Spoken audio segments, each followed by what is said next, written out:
dia, irmãos e irmãs. Abra comigo sua Bíblia, por favor, na segunda carta de Paulo a Timóteo, capítulo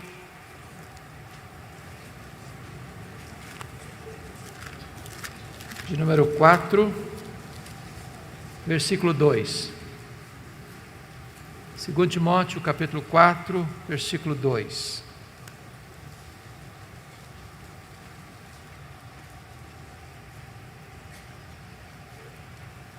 Prega a palavra, insta, quer seja oportuno, quer não. Corrige, repreende, exorta com toda a longanimidade e doutrina. Nós vamos falar nesta manhã sobre pregação expositiva. E eu gostaria de dizer para você, que é pastor, sobretudo, e eu gostaria de pedir quantos pastores nós temos aqui. Levante uma mão, por gentileza, só para nós termos uma noção. Louvado seja Deus. Isso, eu gostaria de ver a luz acesa para eu perceber melhor. Amém, graças a Deus. Obrigado. Quantos presbíteros nós temos presentes? Ok, obrigado. Diáconos, quantos diáconos? Ok. Professores de escola dominical. Graças a Deus, muito obrigado. Preciso dizer para você que a palavra é o conteúdo da pregação e a palavra é a autoridade do pregador. A ordem de Deus é prega a palavra e não prega sobre a palavra. A palavra é o conteúdo. O pregador não cria a mensagem. O pregador prepara o sermão, mas a mensagem é de Deus. A mensagem emana do próprio texto. O texto é o próprio conteúdo da mensagem. De tal maneira que Deus não tem compromisso com a palavra do pregador. Deus tem compromisso com a sua palavra. Não é a palavra do pregador que tem a promessa de não voltar vazia para Deus. É a própria palavra de Deus que tem essa promessa. E nós só teremos o cumprimento dessa promessa se nós estamos pregando a palavra e não as nossas próprias palavras. A palavra de Deus é poderosa. A palavra de Deus despede chamas de fogo, faz tremer o deserto. A palavra de Deus é eficaz. Ela é a espada do Espírito. Não é a palavra do homem, não é a palavra do pregador. É por isso que pregação expositiva é tão importante, porque é o compromisso de pregar a palavra e não apenas sobre a palavra. É necessário dizer, meus amados irmãos, que a pregação é o instrumento que Deus estabeleceu para trazer os seus eleitos à salvação. Deus chama pela palavra. A fé vem pelo ouvir e ouvir a pregação da palavra. Daí é importante dizer que a pregação fiel das Escrituras é o principal elemento que leva a igreja ao crescimento saudável. E nós precisamos entender isso. No que concerne ao crescimento da igreja, eu acho que todo pastor, todo pregador, todo professor de escola dominical, todo crente fiel aspira o crescimento da igreja. Não é natural você se conformar com a esterilidade. É por isso que a pergunta certa não é o que é que eu devo fazer para a igreja crescer, mas a pergunta deveria ser: o que está impedindo a igreja de crescer? Quando a igreja prega com fidelidade no poder do Espírito Santo de Deus, a igreja cresce. Mas no que concerne ao crescimento da igreja, nós temos que ter dois cuidados, duas precauções muito sérias. O primeiro delas é o que nós poderíamos chamar de numerolatria, a idolatração dos números. Nós estamos vivendo uma situação hoje muito curiosa. A igreja, infelizmente, está importando a filosofia do pragmatismo para a sua agenda. E o pragmatismo foi a filosofia mais conhecida e mais popular do século XX. O que é o pragmatismo? É quando você diz assim: eu não estou interessado na verdade, eu estou interessado naquilo que funciona.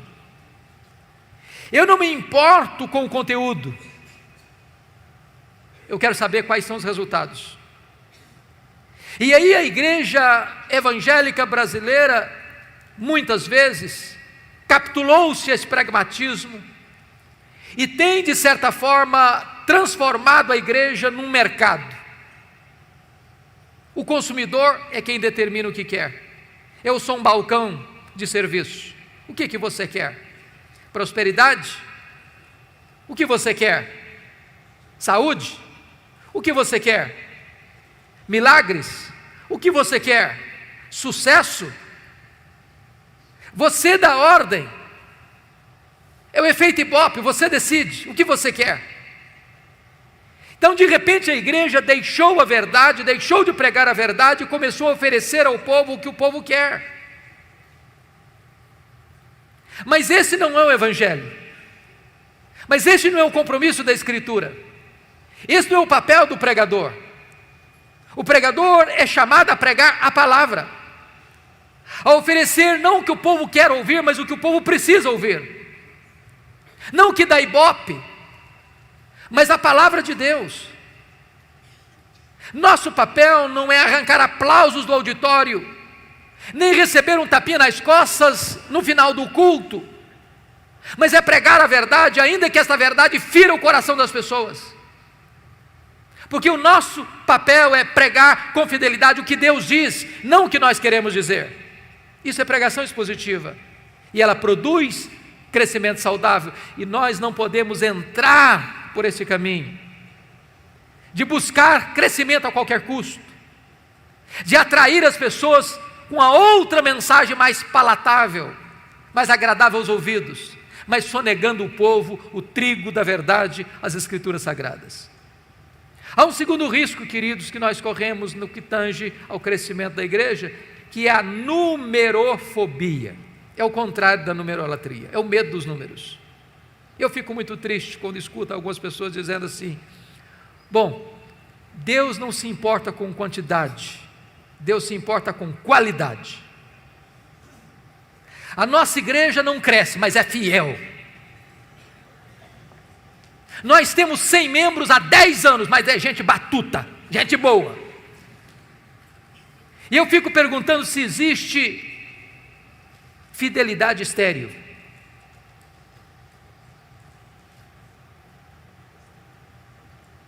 Muitas vezes nós tentamos justificar com a nossa teologia a nossa omissão, o nosso fracasso, nossa falta de poder espiritual, nossa falta de compromisso com a verdade. Quando eu olho para a igreja primitiva, eu percebo que aquela igreja estava comprometida com a qualidade de vida. E o resultado disso é que Deus acrescentava todos os dias os que iam sendo salvos. Quando a igreja tem qualidade, Deus dá a ela quantidade. Eu olho, por exemplo, aquela igreja sendo atacada de diversas formas. E pelo menos 3 formas o diabo usou para tentar impedir o avanço da igreja. Primeiro, capítulo 4 de Atos, a perseguição de fora para dentro. Como é que a igreja responde? Com oração e com pregação. Muda-se a tática no capítulo 5, agora não é mais a perseguição, o ataque de fora para dentro, agora é a infiltração. Satanás bota dentro da igreja um casal hipócrita. Como é que a igreja responde? Com discernimento, com oração e com pregação. Agora se muda a tática outra vez no capítulo 6. Agora não é mais a perseguição, não é mais a infiltração, não é mais o ataque de fora para dentro, nem de dentro para fora. Agora é a distração. Os apóstolos estão ocupados demais servindo as mesas.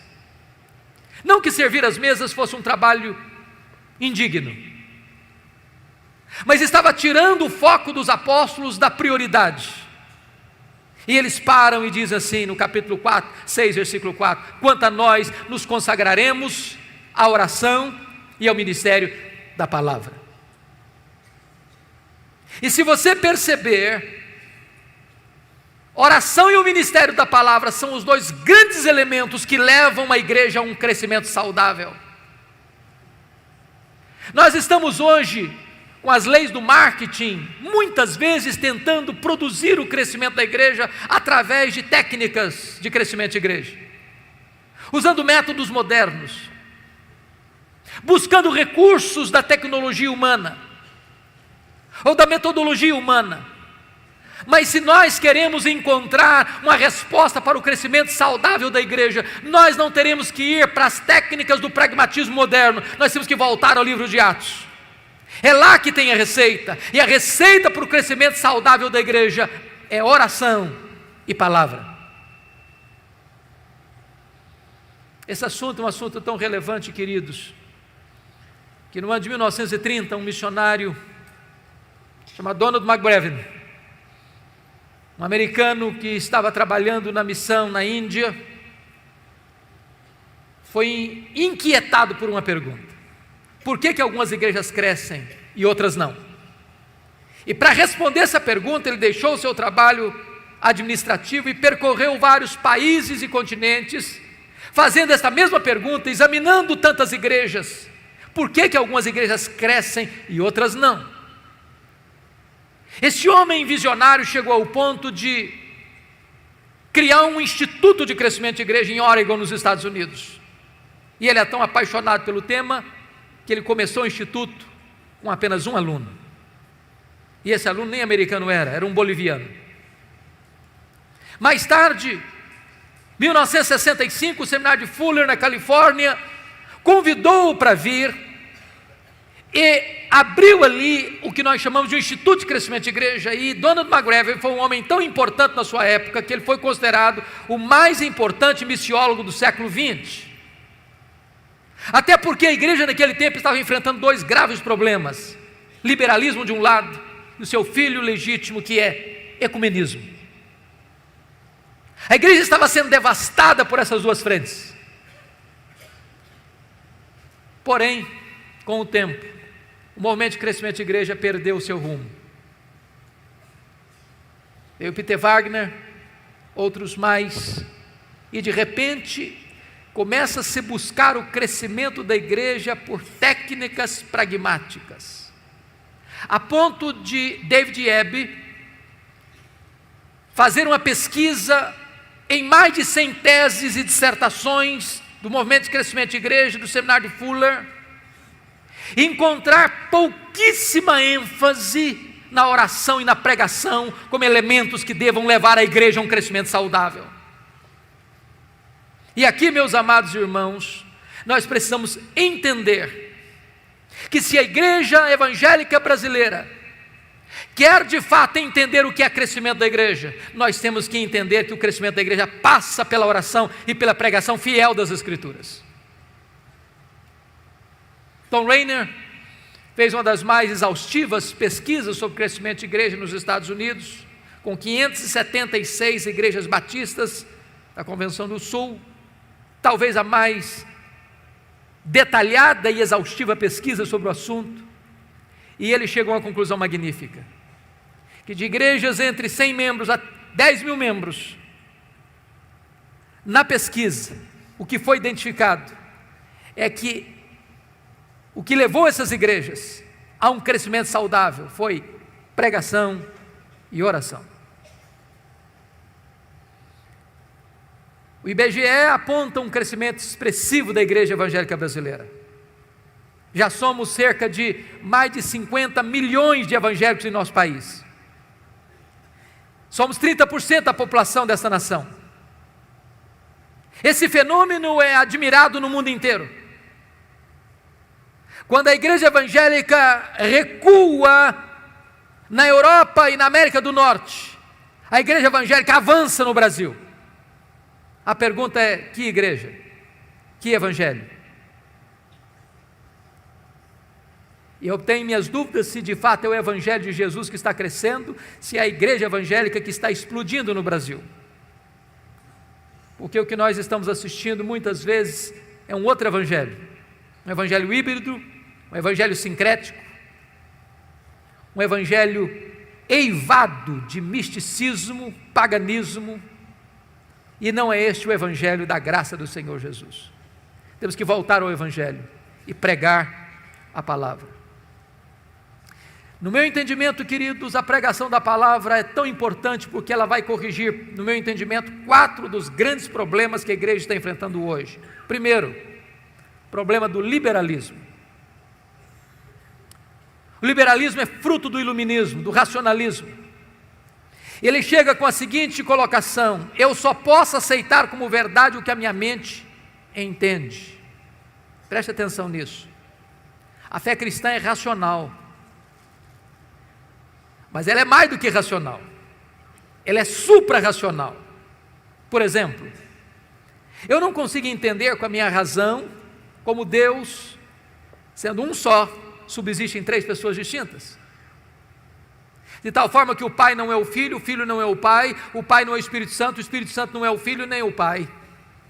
São 3 pessoas distintas, mas um só Deus. Nós não somos politeístas. Eu não posso entender com a minha razão como é que o Deus que transcende, é transcendente, é maior do que tudo que Ele criou, pode se fazer carne, entrar no ventre de uma mulher e nascer numa manjedoura. Eu não posso explicar racionalmente os milagres. Então, quando a minha mente não consegue ir além, eu creio. Porém, o racionalismo diz: não, eu não posso aceitar. E o que aconteceu? O liberalismo, onde entrou, matou as igrejas. Olha a Europa hoje, conhecido como um continente pós-cristão. Olha algumas igrejas na América do Norte, no Canadá hoje, nos Estados Unidos, Canadá hoje, chamadas Dead Church, igrejas mortas. Eu visitei recentemente uma igreja em Toronto, igreja John Calvin, templo belíssimo, um jardim grinaldado de flores no pátio, uma placa de bronze muito bonita com o nome do pastor, doutor fulano reverendo das quantas. E quando eu cheguei para perguntar quantos membros tem esta igreja, me responderam: tem 15 membros. Tem um culto a cada 3 meses. Porque onde o liberalismo chega, ele mata. Ele é um veneno mortífero, ele é um câncer. O que é dramático e triste é que muitos seminários históricos das nossas igrejas no Brasil estão ainda flertando com o liberalismo. Estão ainda encantados com este veneno mortífero. Você nunca viu um pastor liberal plantando igrejas, você nunca viu um pastor liberal experimentando um reavivamento, você nunca viu um pastor liberal promovendo o crescimento da obra de Deus. Porque onde o liberalismo chega, ele mata a igreja. E preste atenção nisso, o liberalismo não começa na igreja, começa nos seminários. Da cátedra ele vem para o púlpito, e do púlpito ele mata as igrejas. A única maneira de enfrentar o liberalismo é pregando a palavra. Um liberal chega para você dizendo o seguinte: bom, eu creio na Bíblia, mas eu não creio em tudo que está lá.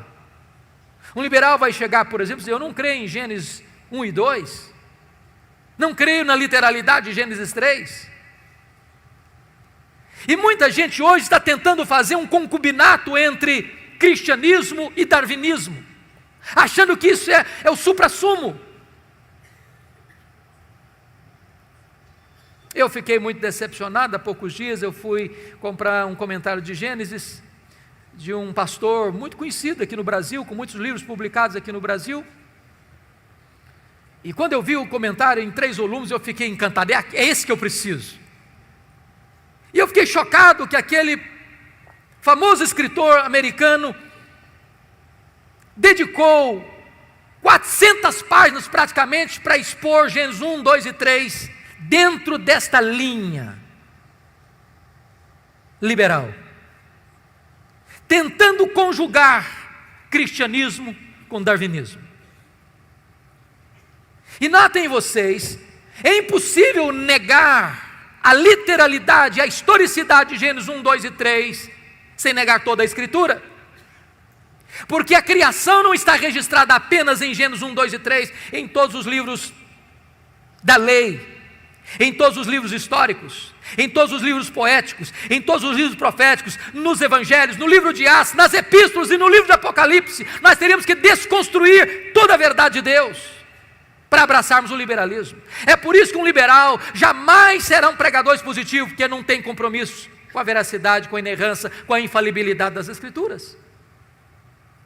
Segundo lugar, a pregação expositiva corrige o problema grave que assola a igreja brasileira, que é o sincretismo religioso. De onde viemos? Qual é o nosso pano de fundo? Pagelança indígena, catolicismo português, espiritismo kardecista da França, cultos afros brasileiros. Agora nota o que está acontecendo hoje. Muitas igrejas hoje não fazem mais uma peregrinação a Juazeiro do Norte, nem a Aparecida do Norte, mas usam a rosa ungida, um copo d'água em cima do rádio, sal grosso. O que nós fizemos? Simplesmente mudamos o rótulo, mas o conteúdo é o mesmo. Se a igreja evangélica brasileira não se voltar para as Escrituras, ela corre o risco de entrar por esses caminhos. E aí nós fazemos 7 sextas-feiras especiais, não pode ser 5 nem 6, tem que ser 7. E aí nós botamos uma placa na porta, uma faixa, terça-feira dos milagres, e se Deus não fizer, está encrencado, porque nós já agendamos para fazer. E nós criamos técnicas e mecanismos para atrair as pessoas, mas sonegando a elas a verdade de Deus. O papel do pregador é pregar a palavra. Meus amados irmãos, se nós não crermos na suficiência da Escritura, nós vamos ter que ser muito criativos. Sabe por quê? Porque se você criar novidades, isso passa, isso é igual chiclete. Você começa depois a mastigar borracha, aí você tem que criar outra, e outra, e outra, e outra, e outra. Prega a palavra. Essa palavra é viva, essa palavra é atual, essa palavra é poderosa, essa palavra é suficiente. Prega a palavra, é a ordem de Deus. Mas há um terceiro aspecto que eu acho que a pregação expositiva corrige, queridos, que é o problema da ortodoxia morta. E eu estou me dirigindo talvez a um grupo grande de crentes históricos nesse país. E talvez esse seja o nosso maior problema. Talvez a maioria de nós aqui não pregue heresia. Talvez a maioria de nós aqui não aceite qualquer novidade no mercado da fé. Mas também falta-nos poder, falta-nos unção do Espírito, falta-nos virtude de Deus. Dr. J.I. Packer disse que não tem nada mais solene do que um defunto dentro de um caixão. É soleníssimo, mas está morto. Ortodoxia morta mata.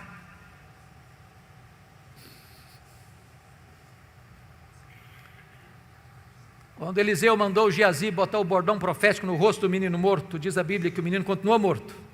O problema não era o bordão, o problema é quem carregava o bordão. A mulher de Sarepta disse para Elias: agora eu sei que a palavra de Deus na tua boca é verdade. Isso me faz tremer, porque a pergunta é: meu Deus, então será que a tua palavra na minha boca pode não ser verdade? Porque uma coisa é proferir a palavra de Deus, outra coisa é ser boca de Deus.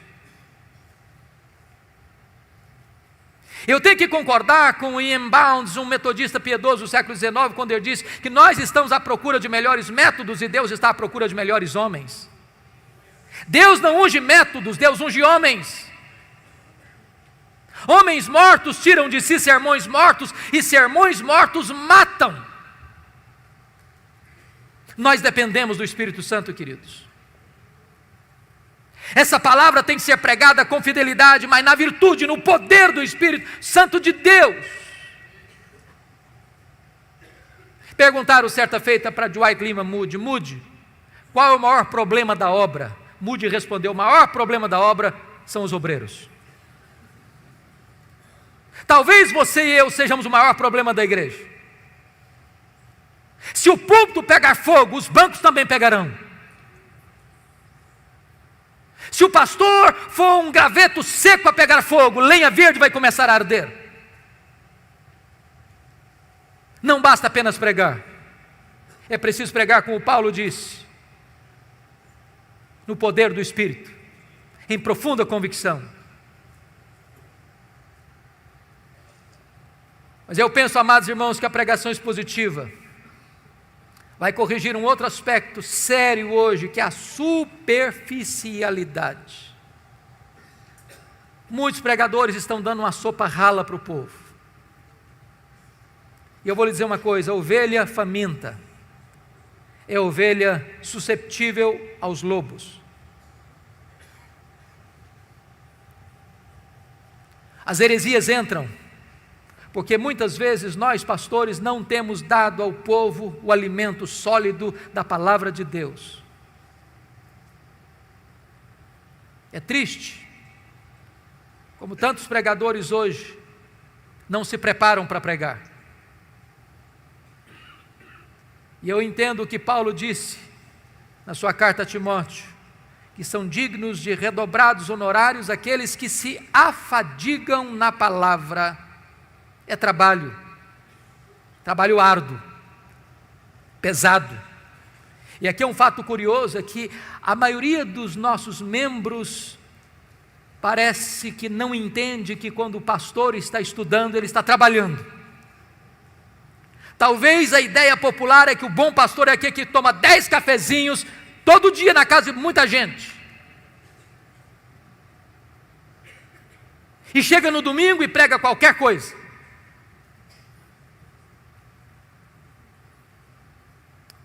Certa feita, um membro passava perto da casa pastoral e viu o pastor estudando e perguntou: está descansando, pastor? O pastor disse: não, estou trabalhando. Na volta o mesmo passou, o pastor estava lá no quintal,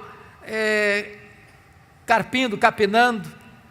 Aí a pessoa disse: está trabalhando, pastor? Não, agora estou descansando.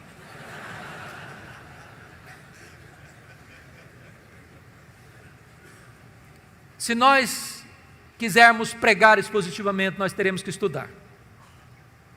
Por isso, eu gostaria de dizer para você que nós poderíamos sintetizar a pregação expositiva em 3 verbos, e se você guardar esses 3 verbos, eu fico muito feliz. Acho que você entendeu a mensagem que eu quero passar nessa manhã.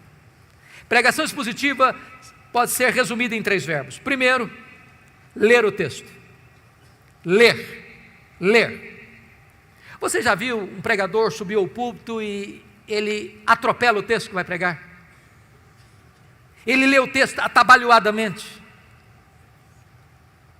Quando você vê tal coisa, o que você pensa? Ele não se preparou. Ele não conhece nem o texto. Ele não gastou tempo. Talvez ele está dizendo o seguinte: o que importa aqui não é o texto que eu estou lendo, é o que eu vou falar depois. Deixa eu dizer uma coisa para você: a parte mais importante de um sermão é o texto, porque só vai ser sermão se ele expor o texto que ele leu.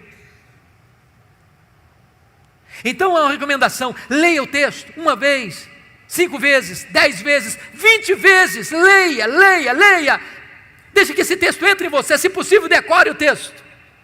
Leia com entusiasmo, leia com vibração, porque quando a pessoa vê você ler o texto e diz: esse homem tem alguma coisa para nos dizer. Segunda coisa, segundo verbo, explicar o texto. Calvino dizia que pregação é explicação da Escritura. A não ser que você explique o texto, você não pregou. Você conhece aquele tipo de pregador que lê o texto, vai embora do texto e nunca mais volta para o texto? Ele viaja, faz viagens internacionais e espaciais. E você pergunta, meu Deus, mas por que ele leu esse texto?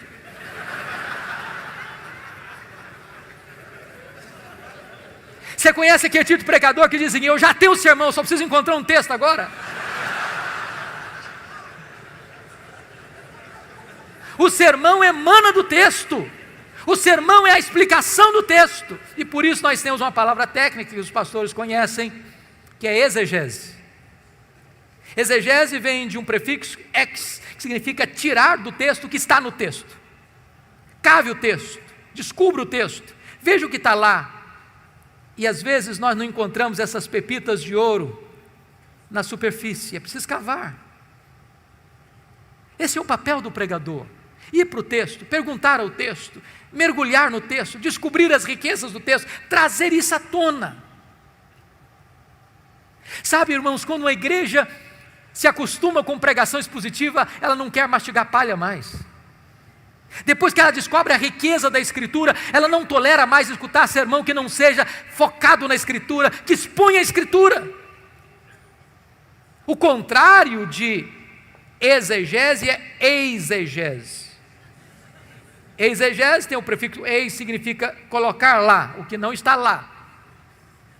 Tem muito pregador que vai para o púlpito com as suas ideias, e ele tenta impor ao texto o que ele pensa, o que ele acha. Ele já tem uma ideia preconcebida, mas isso não é pregação. Pregação é quando você vai para a Escritura e deixa que a Escritura fale, você é apenas o canal, você é apenas o instrumento. O terceiro verbo, importante pregação expositiva, primeiro é ler o texto, segundo é explicar o texto, o terceiro é aplicar o texto. Dr. John Stott escreveu um livro importantíssimo, que penso ainda não está em português, Entre Dois Mundos, e ele disse que pregação é a união desses dois mundos, o texto antigo com o ouvinte contemporâneo. Se você não conectar o texto ao ouvinte, você não pregou. Pregação não é um discurso diante do auditório. Pregação é uma palavra ao auditório. A pessoa precisa entender, é com você que eu estou falando. É como aquele pregador que foi pregar em João 10 e falou sobre a ovelha, falou sobre o pastor, falou sobre os lobos, falou sobre os campos, falou sobre os prados, falou sobre as águas, falou sobre a grama verde, falou sobre a lã da ovelha, falou e terminou o seu sermão depois de 1 hora, há 2000 anos, lá nas pastagens da Palestina. E o auditório perguntou, e daí? E daí? Isso tem a ver comigo?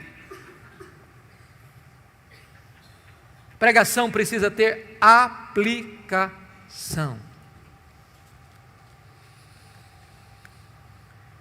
E aqui é importante uma coisa: se você não interpretar corretamente o texto, você pode ser herético na aplicação. Você pode proibir em nome de Deus o que Deus não está proibindo. Você pode fazer promessas em nome de Deus que Deus não está fazendo. Você se torna um falso profeta, um falso mestre, um falso pregador. Haddon Robson escreveu um livro importantíssimo e ele trabalha sobre esse assunto, falando da heresia da aplicação. Quando o pregador não interpreta o texto, ele se torna herético na hora de aplicar o texto. Há pouco tempo eu estava vindo de Governador Valadares, fui pregar lá um dia à noite, retornando para Vitória, já por volta das 3 horas da madrugada, com muito sono, quase chegando em Vitória, eu disse, meu Deus, eu não aguento o sono. E aí eu liguei o rádio para ver se eu me desparecia um pouco. E um pregador pregava animadamente sobre Sansão, e eu fiquei ligado nele para tentar não ficar desligado do volante. E lá pelas tantas ele disse o seguinte, se você tem que enfrentar os seus leões, como Sansão enfrentou o leão. Eu disse, eu também tenho que enfrentar o meu leão. E ele disse, se você vencer o seu leão e matar o seu leão, você tem a recompensa, você pode chupar o mel da sua caveira.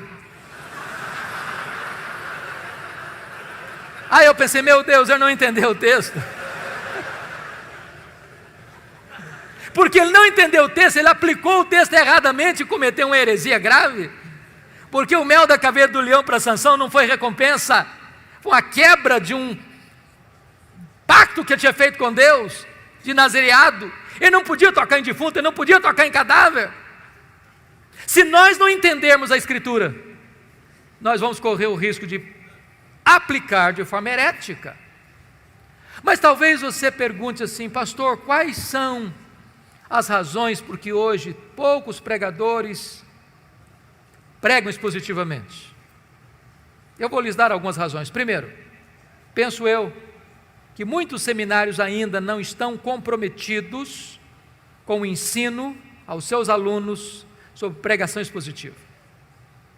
Eu fiz seminário há 30 anos e na minha época não se aceitava pregação expositiva. Quando um aluno tentava fazer um sermão expositivo no púlpito, ele era criticado.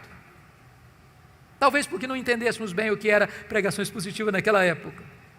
Mas é triste como se dá pouca ênfase à questão da pregação ainda nos currículos dos seminários. Somos mais treinados a defender a Bíblia do que pregar a Bíblia, como se a Bíblia precisasse da nossa defesa. Olhe os currículos. Se a maior tarefa do pastor é pregar a palavra, isso deveria refletir no currículo dos seminários. Passamos sobre esse assunto como o gato passa em cima de brasa. Segunda razão por que poucos pregadores pregam expositivamente é porque muitos pastores têm uma biblioteca sofrível. Eu tenho visitado muitos pastores, colegas, e uma das coisas que eu gosto de fazer é visitar a biblioteca do pastor. E tem hora que eu fico chocado, porque eu vejo alguns poucos livros já amarelos de tanto tempo, empoeirados, e eu penso assim: ou esse colega é um fenômeno, ou ele está dando uma sopa rala para o povo. Queridos irmãos, é impossível pregar expositivamente sem estudar seriamente. Impossível. Deixa eu dizer uma coisa para você: se você é pastor e não gosta de ler, dá uma checada na sua vocação.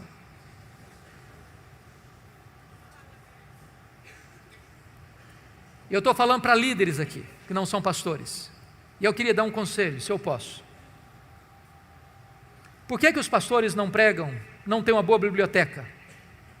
Por duas razões, pelo menos. Primeiro, porque o salário pastoral, em média, não é aquelas coisas tanto não. Quando um pastor às vezes empata o jogo para comer, eu já é um herói. E aí ele não tem dinheiro para comprar livro. Graças a Deus, porque nessa conferência vocês têm livros com ofertas especiais.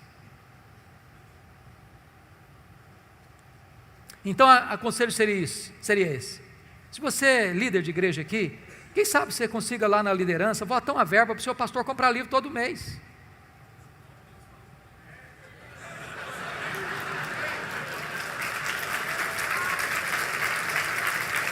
O maior investimento que a igreja pode fazer na igreja é investir no pastor da igreja. Agora, se o sermão não melhorar, corta a verba também.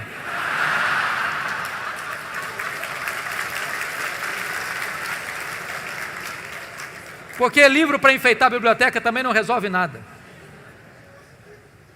A segunda razão por que os pastores não têm uma boa biblioteca é porque isso não é prioridade para eles. Eu fui um seminarista muito pobre em Campinas, muito pobre. Perto do nosso seminário, ali na Avenida Brasil, em Campinas, tinha uma pizzaria.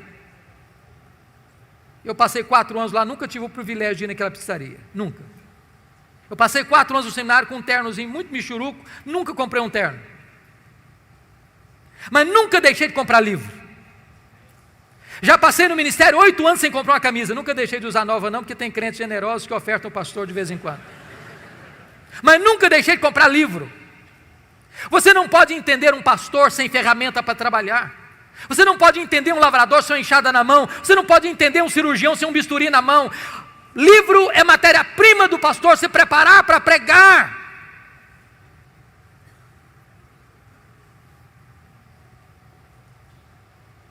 Outra razão que eu penso que os pastores não estão pregando expositivamente hoje é porque nós estamos lidando com a terrível tensão entre pregação e liturgia nas igrejas. É triste o que está acontecendo hoje, triste. Em muitas igrejas se canta meia hora, 1h30 e se prega 10 minutos. Eu já tenho tido constrangimento, às vezes, de ser convidado para pregar em alguns encontros e se paga uma passagem cara para ir lá. E você chega lá e se canta meia hora, se canta 1h, se canta 1h30 e alguém chega para você e bate no seu joelho. Dá para pregar 10 minutos?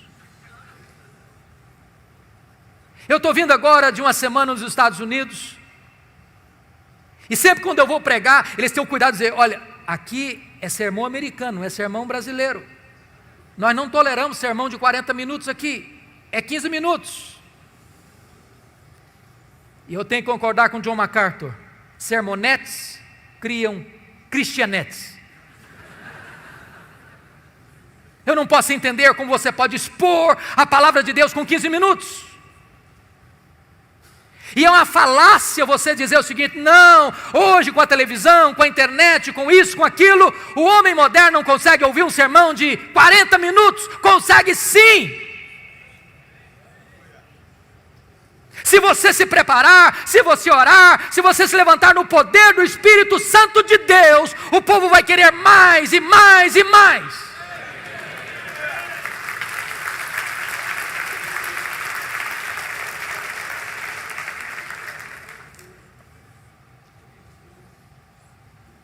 A palavra de Deus precisa ser o centro, queridos, o centro. E nós, pastores, somos responsáveis por isso.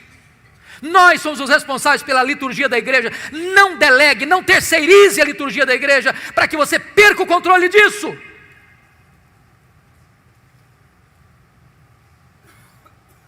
Estamos perdendo a centralidade das Escrituras, por isso deixamos de pregar expositivamente.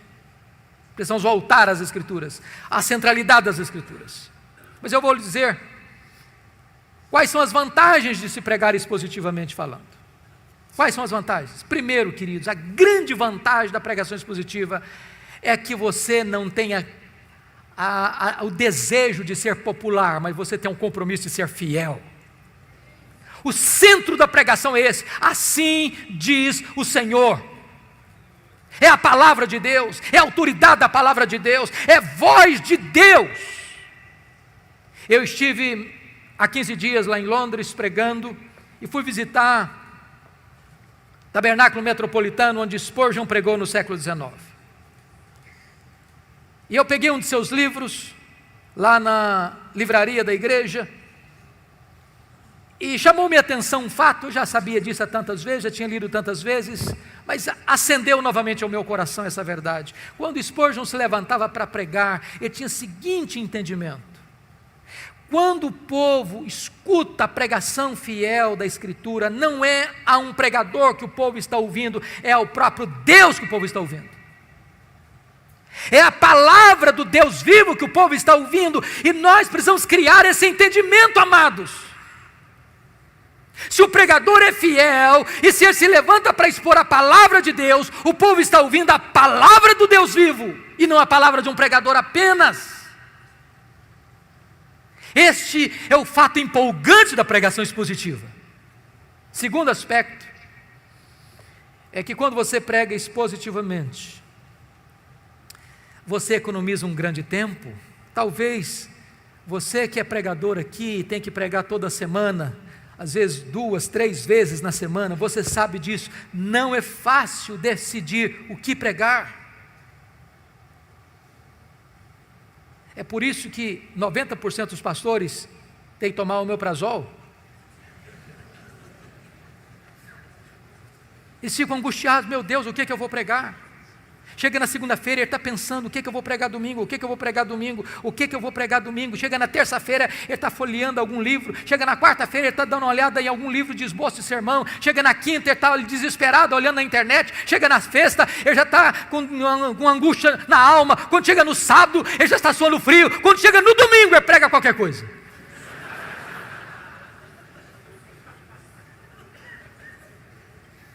Se você tem um compromisso de pregar expositivamente, você tem um cronograma. Você termina o seu sermão no domingo à noite, já começa a preparar seu próximo sermão. Em vez de você gastar tempo pensando no que pregar, você investe todo o tempo preparando o que pregar. É claro, queridos, que nós, penso eu, não deveríamos iniciar sendo exaustivos, como um Mark Lloyd Jones, por exemplo, que pregou vários anos em Romanos, vários anos em Efésios. Eu acho que se formos fazer isso aqui, a gente corre o risco de enfrentar alguns problemas. Eu conheço um colega que começou a expor Atos na igreja. Tinha 200 pessoas na quarta-feira ouvindo sobre Atos. Depois de mais de um ano, ele estava em Atos 12, e o auditório dele cresceu de 200 para 40. E quando falava em Atos, o povo sentia urticária. O problema não é a pregação expositiva, o problema é que às vezes as pessoas se perdem nos detalhes. Às vezes se pensa em pregação expositiva, lê um versículo: meus irmãos, essa palavra vem do grego tal, etc e tal. Agora a segunda palavra também vem do grego tal, que significa isso. Agora vamos para a terceira palavra. Aí o povo não entende, ele se perde no meio da floresta atrás de uma árvore. Então, se você não tem ainda o hábito de pregar expositivamente, comece com um livro pequeno, não seja tão exaustivo. Gere no povo gosto pela Escritura.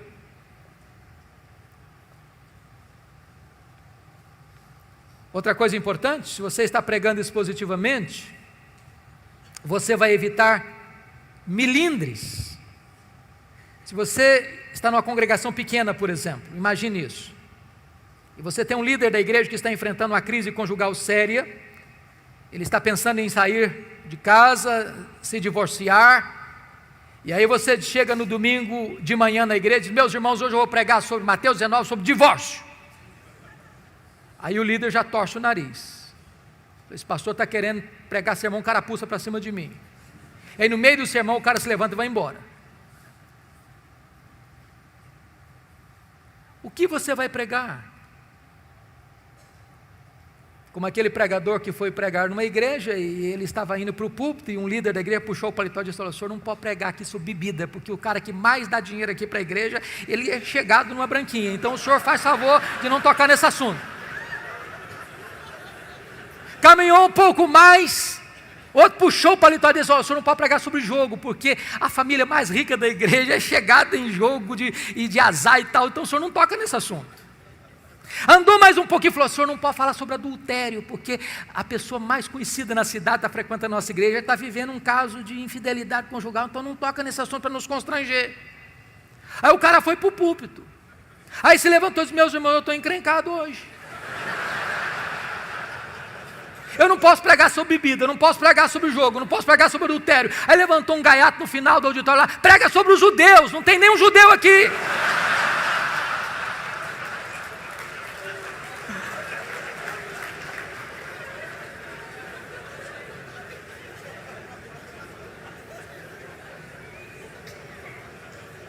Quando você prega expositivamente, não corre esse risco.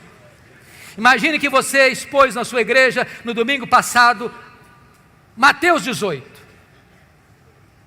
O que o povo espera que você pregue no domingo seguinte? Mateus 19. Se tem alguém enfrentando crise conjugal, é Mateus 19. Eu não vou pular o capítulo 19. Evita milindres, constrangimentos, de alguém pensar que você está pregando sermão carapuz. Mas, amados irmãos, eu preciso dizer uma coisa para vocês: tudo isso é tão importante, mas nada disso vai funcionar se você não colocar sua vida, seu coração dentro desse trabalho. A vida do pregador é a vida do seu ministério. É necessário entender isso.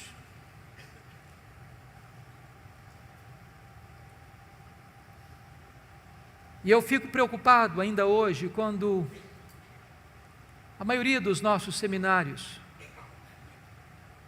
cuidam mais da cultura da cabeça do que da cultura do coração.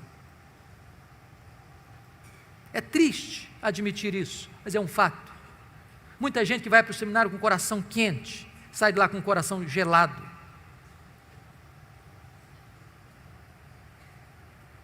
Não há nada mais perigoso do que acostumar-se com o sagrado, que acostumar com a pregação, que acostumar com o púlpito.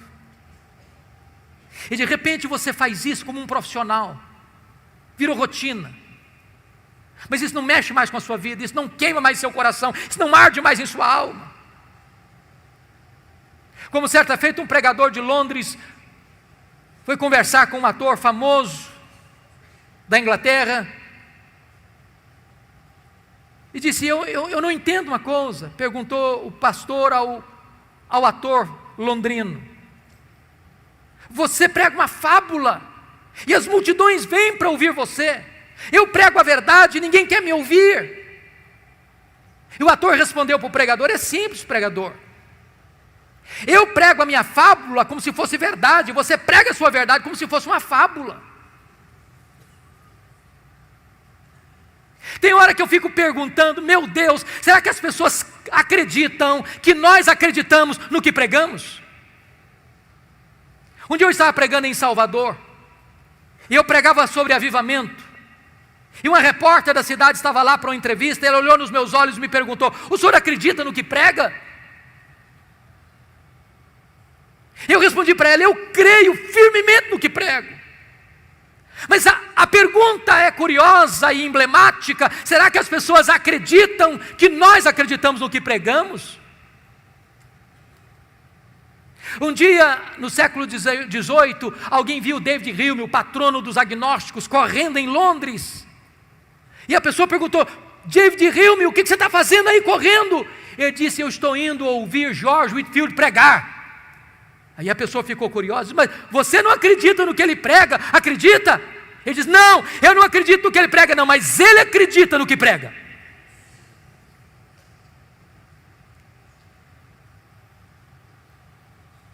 Amados irmãos, nós precisamos desesperadamente de um reavivamento no púlpito.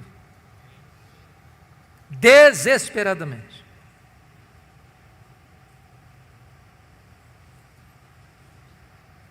João Wesley dizia para os seus alunos: meus filhos, ponham fogo no seu sermão, ou ponham o seu sermão no fogo.